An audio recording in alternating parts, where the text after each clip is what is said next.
Hi friends, welcome to Q10X. I hope you are all doing well. In today's video, I will be sharing some of the most important Excel shortcuts that an average Excel user should definitely know. Also, at the end of this video, I will be sharing one extra shortcut which I personally use the most. So please watch this video till the end. But before that, please like this video and subscribe to this channel if you haven't already. And now, without any contention, let's jump into it. So the first shortcut that we have is undo and redo.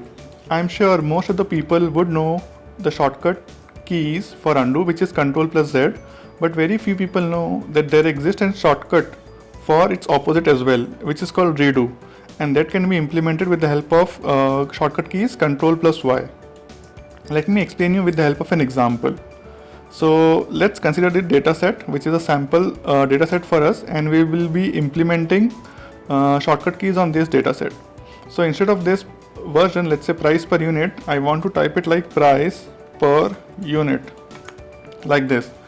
And if I want to go back to my previous version, I can simply press Ctrl plus Z and it will take me back to price per unit.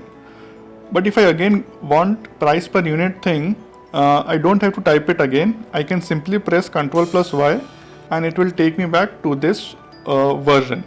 So basically you can use a combination of undo and redo to arrive at the most correct iteration of your work. Let's move on to the next shortcut, which is shortcut number 2, which is select whole row or column. In Excel we are faced with many instances where we need to select either the full row or the column. So let's first start with the full row thing. First of all, move on to any cell within that row which we need to select and then press Shift plus spacebar. That will select full row for you. Similarly, if you want to select full column, basically let's say I want to select this column F. I will select any cell within this column, let's say this, and I will press Ctrl plus spacebar. That will select the full column for me. One learning trick that I use to remember this shortcut is, so spacebar will remain the same in both selecting rows or columns, only Ctrl and Shift will alter. So remember C for columns and C for control. So Ctrl plus spacebar will be used for selecting whole column and Shift plus spacebar will be used for selecting rows. Let's move on to next shortcut, which is shortcut number 3, which is adding rows, columns or deleting them. So let's say I want to insert a row before this row number 9. So the first step that I have to do is select that row, and from shortcut number 2, now we know that to select a row, Shift plus spacebar is the shortcut key. Once you have selected the row, you can press Ctrl, Shift and plus sign to add another row. So as you can see, it has added another row for you. And now let's say if I want to delete this row, I have to again select that whole row, which I will do with the help of Shift plus spacebar and press Ctrl minus. So as you can see, we have deleted that row, and similarly you can do it for columns as well.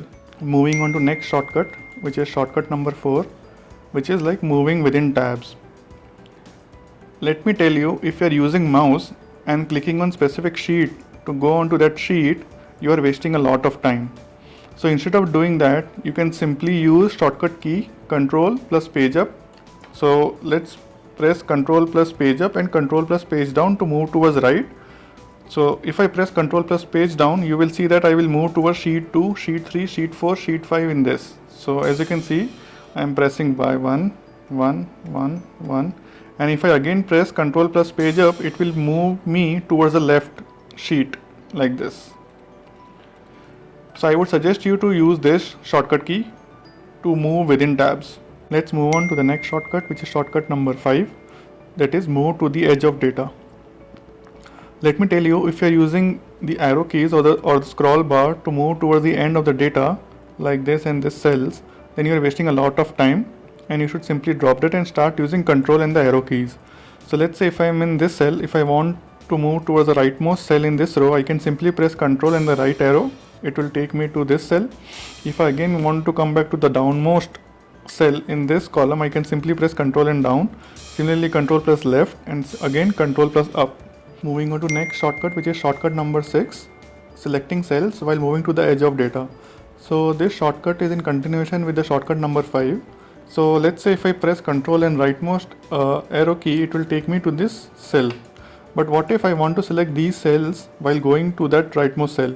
So what I can do is I can press Ctrl, Shift and right arrow, and it will select all the cells for me. Similarly, if I want to select all these cells, what I can do, I can press Ctrl, Shift and down arrow, and it will select all the cells which fall into this range.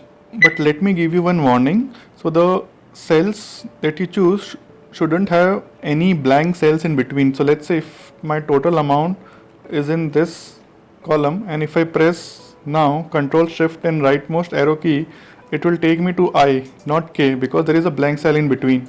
So please be mindful of this fact while using this shortcut key.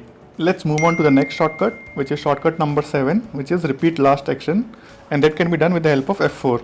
So let's say I have inserted one row with the help of Ctrl, Shift plus, and now if I again want to enter rows, I don't have to use Ctrl, Shift plus again and again. I can simply press F4 again and again, and it will start inserting rows for me.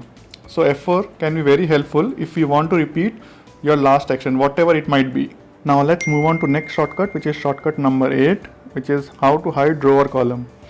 So let's say if I want to hide this particular row, which is row number 12, I can select any cell within that row and press Ctrl 9. It will hide that row for me. Similarly, if I want to hide this F column, I can select any cell within that column and then press Ctrl plus 0. It will hide that column for me. Let's move on to the 9th shortcut, which is format cells. So let's say in this column, I want to insert comma for better viewability. So instead of pressing right click and then clicking on format cells and then opening this dialog box, I can simply press Ctrl and 1 and it will open the dialog box for me, and then I can select this and then just press OK. Moving on to the next shortcut, which is last shortcut, shortcut number 10, which is freeze panes. Did it ever happen to you that while scrolling down a large table of data, you realize that column headers aren't visible? The solution to this problem is freeze panes. With freeze panes, you can freeze either the top row, the leftmost column, or a combination of rows and columns. But before you apply this shortcut of Alt WFF, you need to select which rows and columns you need to freeze. So let me give you an example. So let's say I need to freeze this row so that if I move down, I can see the column headers. Similarly, I want to freeze this column so that if I move towards right, I know I can see serial number column.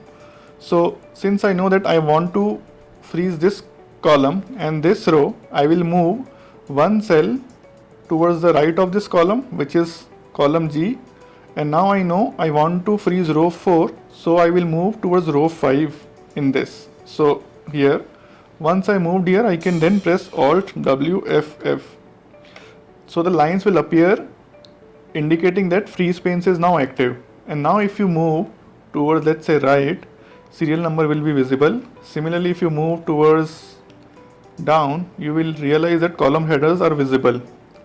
So freeze panes is very useful thing that you should adopt right away. And if you want to unfreeze, you can simply press Alt WFF again, and those lines will disappear, indicating that freezing panes is now deactivated. So this completes all the 10 shortcuts, but I would like to give you one extra shortcut which I personally use the most, is moving to specific cell. So let's say if our table is consisting of many rows and many columns, moving to specific cell within that table would be very time consuming, as we would have to move towards that cell like either using arrow keys like this and then going down towards that. So let's say our table is composed of many rows and columns, and if I want to move towards specific cell, let's say J253, I wouldn't scroll like this again and again and again to go back because it's very time consuming. I can simply press Ctrl and G and then press J253, and it will take me to that specific cell, that is J253. And if I again want to go back towards the firstmost cell, I can again press Ctrl G and press A1. It will take me back to the A1 cell. Thanks for watching till the end. Now, in the comment section, please let me know which shortcut key you use the most. Till then, stay safe. Bye.